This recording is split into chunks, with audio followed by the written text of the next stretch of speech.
Dans les anciens royaumes d'Israël et de Juda, pendant une période marquée par d'intenses changements politiques et des conflits continus, émerge une figure qui laissera une impression durable tant spirituellement qu'historiquement, le prophète Ésaïe. Sa vie est profondément liée aux événements turbulents de son époque, se distinguant comme un leader unique au milieu du tumulte et de l'incertitude. Ésaïe est né environ au milieu du 8e siècle avant J, c'est à une époque cruciale pour le peuple d'Israël.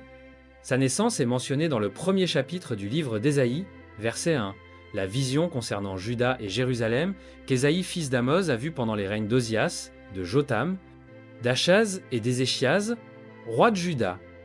Bien que peu de choses soient connues sur son père au-delà du nom, la signification d'Ésaïe est révélatrice, se traduisant par Yahweh et salut ou salut de Yahweh, reflétant clairement la mission qu'il allait entreprendre.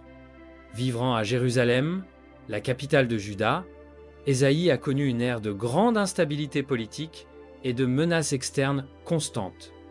Il est probable que son appel prophétique ait commencé pendant le règne du roi Ozias, une période de relative stabilité et de prospérité pour le royaume.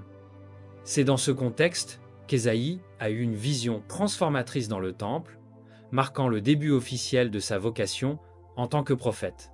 Cet événement est décrit dans le 6e chapitre d'Ésaïe, où le prophète raconte une expérience spirituelle extraordinaire. L'année de la mort d'Ozias, alors qu'il était dans le temple, peut être engagé dans des rituels religieux. Ésaïe a vu le Seigneur assis sur un trône majestueux et glorieux, avec 16 vêtements remplissant tout l'espace sacré. Autour du trône, des êtres angéliques, appelés séraphins, proclamaient « Saint, Saint, Saint est le Seigneur Tout-Puissant, toute la terre est remplie de sa gloire ». Avant cette vision imposante, Ésaïe était submergé par un intense sentiment de révérence et d'auto-examen, reconnaissant sa propre impureté et celle des personnes qui l'entouraient. Il s'exclama « Malheur à moi, je suis anéanti, car je suis un homme aux lèvres impures, et je vis au milieu d'un peuple aux lèvres impures, et mes yeux ont vu le roi, le Seigneur Tout-Puissant. » Cette perception de la sainteté divine a donné à Ésaïe une conscience aiguë de la fragilité humaine et du besoin de purification. À ce moment d'introspection, l'un des séraphins s'approcha avec un charbon ardent pris de l'autel. En touchant les lèvres d'Ésaïe avec le charbon, il déclara « Voici, cela a touché tes lèvres, ton iniquité est enlevée et ton péché est pardonné. » Cet acte symbolisait la purification d'Ésaïe, le préparant pour sa mission prophétique. Puis Ésaïe entendit la voix du Seigneur demandant « À qui enverrai-je et qui ira pour nous ?» Sans hésiter, il répondit « Voici, je suis ici. Envoie-moi. » Ainsi, Ésaïe accepta son rôle de messager divin, s'engageant à transmettre la parole de Dieu à son peuple en temps de défis et de transformation. Après sa vision transformatrice dans le temple, Ésaïe non seulement a été témoin de la grandeur et de la pureté de Dieu, mais a également vécu un profond changement dans sa propre vie et sa mission. Cette rencontre spirituelle l'a fortifié, le mettant sur un chemin rempli de défis et de difficultés, tout en assurant la présence inébranlable et souveraine de Dieu tout au long de son parcours. Si ce sujet vous intéresse, envisagez de vous abonner à la chaîne et d'activer les notifications pour recevoir plus de contenus similaires. Votre soutien compte beaucoup pour nous. Sans plus attendre, plongeons dans la vidéo. Après le décès du roi Ozias, son fils Jotham monta sur le trône de Juda. Pendant les 16 années de règne de Jotham, Ésaïe émergea comme une voix prophétique significative au sein du royaume. La gouvernance de Jotham était caractérisée par la stabilité politique et la croissance économique, héritage de l'ère prospère sous Ozias. Dans cet environnement, Ésaïe a continué à diffuser des messages divins, soulignant l'importance de la loyauté envers Dieu et avertissant contre l'idolâtrie et les injustices sociales. Il a probablement fourni des conseils à la fois spirituels et politiques à Jotham, s'efforçant de guider les décisions du roi en accord avec les principes divins. Malgré la paix relative pendant le règne de Jotham, des tensions sous-jacentes et des défis futurs commençaient à émerger. Sur la scène internationale, l'Empire assyrien étendait son influence, constituant une menace significative pour les royaumes voisins, y compris Juda. Sur le plan intérieur, les problèmes sociaux et économiques s'aggravaient et la dévotion du peuple envers Dieu était souvent négligée. Le récit devient plus sombre avec la mort de Jotham, alors que son fils Akaz accède au trône de Juda. Aché hérita d'un royaume qui bien qu'encore jouissant d'un certain degré de stabilité et de prospérité matérielle, faisait face à des défis croissants. Acha s'est avéré être un leader faible et peu sûr de lui, dont les décisions auraient des conséquences désastreuses pour Juda, compliquant davantage la situation du royaume. Peu de temps après son couronnement, Achaz fit face à des menaces externes imminentes. Le royaume du nord d'Israël, dirigé par le roi Péka, et la Syrie, sous la conduite de Rézin, formèrent une alliance contre Juda dans le but de renverser Achaz et d'installer un dirigeant compliant, rompant ainsi la dynastie davidique. Confronté à cette menace, Achaz est devenu profondément affligé et a cherché une solution désespérée. Au lieu de se fier à la guidance divine, il a opté pour des stratégies diplomatiques et des alliances politiques. Achaz s'est tourné vers le roi Tiglath-Pilser III d'Assyrie, offrant des tribus et une soumission en échange de protection contre Israël et Syrie. Dans son rôle de prophète, Ésaïe a dû aborder les répercussions de ces manœuvres politiques. Il a mis en garde Achaz contre la confiance dans des alliances avec des nations païennes, l'incitant à placer sa foi dans la protection et la puissance de Dieu à la place. Ésaïe a encouragé Achaz à rester fidèle à Dieu et à chercher sa guidance plutôt que de recourir à des solutions temporaires et mondaines pour les problèmes du royaume. C'est pendant le règne d'Achaz qu'Ésaïe a reçu de nombreuses visions et messages prophétiques enregistrés dans son livre. Dans les premiers chapitres d'Ésaïe, le prophète a constamment souligné l'impératif de repentance et un retour à Dieu pour le peuple de Juda. Il a condamné les injustices sociales rampantes, la déchéance morale et l'idolâtrie généralisée qui s'étaient infiltrées dans la nation. Ésaïe a averti que le jugement divin était imminent en raison de la rébellion du peuple, tout en offrant une lueur d'espoir, promettant pardon et restauration pour ceux qui se détournaient sincèrement de Dieu. Dans les chapitres 7 à 12 d'Ésaïe, nous rencontrons la prophétie messianique emblématique. Ésaïe a prévu l'arrivée d'un sauveur qui apporterait rédemption et renouveau au peuple de Dieu. Il a déclaré qu'une vierge concevrait et donnerait naissance à un garçon nommé Emmanuel, signifiant Dieu avec nous. De plus, Ésaïe a envisagé un règne de justice et de paix que le Messie établirait, libérant et restaurant Israël. Ces prédictions sont considérées comme étant parmi les plus significatives dans le livre d'Ésaïe et sont accomplies en la personne de Jésus-Christ, le Messie promis. Malgré les avertissements d'Ésaïe, le roi Achaz a choisi d'ignorer les conseils prophétiques et a forgé une alliance avec la Syrie. Cette décision a exacerbé la détresse de Juda, car Tiglath-Pilser III, le dirigeant assyrien, a exploité la vulnérabilité d'Achaz pour exiger des tributs lourds, faisant effectivement de Juda un vassal. L'état de l'empire assyrien. Cette soumission a encore sapé l'autorité et l'autonomie d'Achaz en tant que roi. Dans un effort pour renforcer sa position, Achaz a également cherché des alliances avec l'Égypte et l'Éthiopie, tentant de sécuriser une protection supplémentaire contre la Syrie. Cependant, ce manque de confiance dans la protection divine a déplu à Dieu, entraînant un message prophétique unique. Dans Ésaïe 20, 2-4, Dieu a ordonné à Ésaïe d'enlever la ceinture de cuir de sa taille et de retirer ses chaussures, symbolisant la vulnérabilité et l'exposition. Ésaïe s'est conformé sans hésitation, marchant nu et pieds nus comme un puissant symbole visuel de l'humiliation imminente que l'Égypte et l'Éthiopie allaient subir aux mains des forces assyriennes. La nudité et la position pieds nus d'Ésaïe représentaient l'impuissance de ces nations face à la Syrie et soulignaient la nécessité de faire confiance à la protection divine en temps de crise. L'action symbolique d'Ésaïe a servi à avertir le peuple de Juda des conséquences des alliances politiques irréfléchies et à réaffirmer l'importance de maintenir la foi et l'obéissance envers Dieu. De cette manière, Ésaïe a utilisé des gestes percutants pour transmettre des messages profonds sur la loyauté et les répercussions des décisions humaines face à la volonté divine. Alors qu'Ésaïe délivrait ses prophéties, Juda faisait face à un profond chaos spirituel. Le roi Achaz encourageait l'idolâtrie et le culte des divinités étrangères, détournant le peuple du vrai Dieu. En réponse, Ésaïe a confronté Achaz, le mettant en garde contre les graves conséquences de son apostasie et l'incitant à se repentir et à revenir à la fidélité divine. Cependant, Achaz a ignoré les avertissements du prophète, persistant dans sa désobéissance. Avec le temps, la situation à Juda s'est encore détériorée. La Syrie, observant la faiblesse d'Achaz, a envahi le royaume, dévastant la terre et assiégeant Jérusalem. Le peuple de Juda a énormément souffert sous la domination assyrienne, faisant face à la famine, aux maladies et à la misère, transformant le règne d'Achaz en une période de grande souffrance et de désespoir.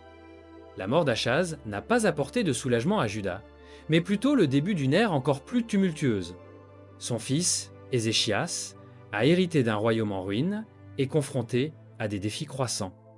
Déterminé à restaurer la foi et l'intégrité du royaume, Ézéchias a mis en œuvre une série de réformes religieuses et politiques pour éliminer l'idolâtrie et rétablir le véritable culte de Dieu. Ésaïe a joué un rôle crucial dans ce processus, servant de conseiller spirituel et soutenant les initiatives d'Ézéchias. Pendant son règne, Ésaïe a continué à transmettre les messages de Dieu, exhortant le peuple à se repentir et à rester fidèle. Il a dénoncé l'injustice sociale, la corruption morale et la persistance de l'idolâtrie, mais a également apporté des messages d'espoir et la promesse de salut pour ceux qui se sont sincèrement tournés vers Dieu. La crise a atteint son apogée pendant le règne d'Ézéchias lorsque Sennachérib, le roi d'Assyrie, a menacé d'envahir Jérusalem. Sennachérib, chef de l'une des forces militaires les plus puissantes de l'époque, cherchait à étendre son empire à travers des campagnes militaires dans la région. Ézéchias, face à la menace imminente, a d'abord tenté de rechercher une solution diplomatique, envoyant des émissaires pour négocier avec Sennachérib et offrant des tribus en échange de la paix. Cependant, Sennachérib, insatisfait des conditions, a décidé d'envahir Juda, assiégeant Jérusalem et imposant des exigences sévères. Désespéré, Ézéchias a lu une lettre menaçante envoyée par le roi assyrien qui dénigrait Dieu et menaçait de détruire la ville. En signe de deuil et de désespoir, Ézéchias a déchiré ses vêtements, un geste traditionnel d'angoisse et de repentir, cherchant du réconfort et la guidance divine face à la crise imminente. Après avoir déchiré ses vêtements en signe de désespoir, le roi Ézéchias a cherché la guidance divine en envoyant des messagers au prophète Ésaïe pour recevoir des conseils sur la manière de confronter la menace assyrienne. Ésaïe a reçu une révélation de Dieu et a apporté la tranquillité à Ézéchias. Le prophète a délivré un message de réconfort et de confiance. N'aie pas peur des paroles que tu as entendues des serviteurs de Sennachérib, roi d'Assyrie. Je le ferai revenir par le chemin qu'il est venu. Ésaïe a assuré au roi que Dieu était attentif aux déclarations de mépris de Sennachérib et aux menaces contre Jérusalem. Ésaïe a affirmé que Dieu empêcherait l'armée assyrienne d'atteindre son objectif de détruire la ville, promettant que Jérusalem resterait intacte grâce aux promesses divines faites à David. Pour renforcer la foi d'Ézéchias, Ésaïe a offert un signe miraculeux. L'ombre du cadran solaire d'Uzias reculerait de 10 degrés. Comme prédit, ce phénomène s'est produit, démontrant le pouvoir et l'autorité de Dieu. Le message d'Ésaïe a apporté espoir et réconfort à Ézéchias et au peuple de Juda en temps de grande affliction, renforçant leur confiance dans la protection divine. Ézéchias a manifesté sa foi en Dieu en implorant que le Seigneur entende ses prières et intervienne en faveur de Jérusalem, afin que toutes les nations reconnaissent le Seigneur comme le Dieu suprême. Dieu a répondu aux prières d'Ézéchias et aux messages d'Ésaïe de manière surnaturelle. Cette même nuit, un ange du Seigneur est parti et a dévasté le camp assyrien, tuant 185 000 soldats. Au matin, l'armée assyrienne avait été complètement anéantie. Cet acte divin a souligné la croyance en la protection souveraine de Dieu et l'importance de la foi en temps de crise. Le peuple de Jérusalem, dirigé par Ézéchias, a célébré l'intervention miraculeuse, reconnaissant le pouvoir de Dieu comme la raison de leur salut. Après ce geste, le roi Ézéchias a cherché la sagesse divine en envoyant des messagers au prophète Ésaïe pour obtenir des conseils sur la manière de faire face à la menace assyrienne. Ésaïe a reçu une révélation divine et a transmis un message de réassurance à Ézéchias. N'aie pas peur des paroles que tu as entendues des serviteurs de Sennachérib, roi d'Assyrie. Je le ferai revenir par le chemin qu'il est venu. Ainsi, Ésaïe a assuré au roi que Dieu était conscient des offenses de Sennachérib et des menaces contre Jérusalem. Ésaïe a déclaré que Dieu empêcherait l'armée assyrienne d'atteindre son objectif de détruire la ville, garantissant que Jérusalem resterait protégée grâce aux promesses faites à David. Pour renforcer la foi d'Ézéchias, Ésaïe a offert un signe miraculeux. L'ombre du cadran solaire d'Uzias reculerait de 10 degrés. Comme prédit, ce phénomène s'est produit, démontrant le pouvoir et l'autorité divine.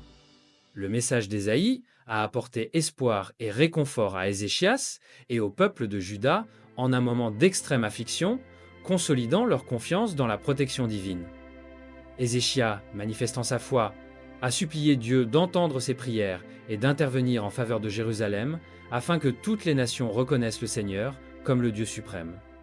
Dieu a répondu aux prières d'Ézéchias de manière surnaturelle.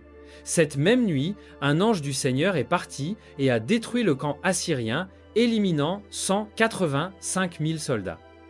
Au matin, l'armée assyrienne avait été complètement anéantie. Cet acte divin a souligné la croyance en la protection souveraine de Dieu et l'importance de la foi en temps de crise. Le peuple de Jérusalem, dirigé par Ézéchias, a célébré l'intervention miraculeuse, reconnaissant le pouvoir de Dieu comme la raison de leur salut. Par la suite, Ézéchias et Ésaïe ont travaillé ensemble pour restaurer la foi et l'obéissance envers le vrai Dieu, posant ainsi les bases d'un avenir de paix et de prospérité pour Juda. Cependant, l'héritage d'Ésaïe continuerait de faire face à des défis dans les générations suivantes. Le règne de Manassé a marqué une ère sombre pour le royaume de Juda, laissant une empreinte durable dans l'histoire du peuple de Dieu. Régnant pendant environ 55 ans, Manassé est rappelé comme l'un des rois les plus impies en raison de sa rébellion intense contre Dieu et de sa persécution incessante des fidèles. Il a démantelé bon nombre des réformes religieuses mises en place par son père, Ézéchias, réintroduisant l'idolâtrie et le culte des dieux païens. Manassé a érigé des autels étrangers à l'intérieur et autour de Jérusalem, répandant la corruption spirituelle dans tout le royaume. Dans cet environnement de décadence spirituelle, Ésaïe a continué de proclamer la parole de Dieu malgré de grands dangers. Il a ouvertement dénoncé l'apostasie de Manassé, avertissant des graves conséquences de la désobéissance et de la rébellion contre le Seigneur. Malgré les menaces et les persécutions, Ésaïe a maintenu sa mission, servant de phare de foi en temps d'obscurité. La tradition juive raconte qu'Ésaïe a fait face aux martyrs durant le règne de Manassé, étant possiblement scié en deux pour sa fidélité inébranlable envers Dieu. Cet acte de courage et de sacrifice a solidifié son héritage en tant que véritable messager divin. En plus des récits bibliques, le livre apocryphe de l'Ascension d'Ésaïe décrit de manière dramatique sa mort. Selon ce texte, Ésaïe a été brutalement exécuté par Manassé, qui l'a sévèrement puni pour ses prophéties et sa défense de la justice. Même face à une mort tortueuse, Ésaïe est resté ferme dans sa dévotion, réaffirmant son obéissance et son engagement envers la vérité divine jusqu'à la fin. Malgré son règne marqué par la désobéissance, Manassé a connu une période de repentance dans les dernières années de sa vie. Capturé à Babylone après une défaite militaire, il s'est finalement humilié devant Dieu. À son retour sur le trône de Juda, Manassé a tenté de réformer la religion en promouvant à nouveau le culte de Yahweh. Cependant, sa repentance est survenue trop tard, et les dommages spirituels avaient déjà compromis la stabilité du royaume, conduisant à un jugement divin sur Juda. L'héritage de Manassé sert d'avertissement puissant sur les dangers de l'apostasie et de la désobéissance, tout en mettant en lumière la miséricorde de Dieu envers ceux qui se tournent sincèrement vers lui. Les écrits d'Ésaïe, contenus dans le livre qui porte son nom, continuent d'inspirer les générations, offrant des messages de justice, d'espoir et de rédemption.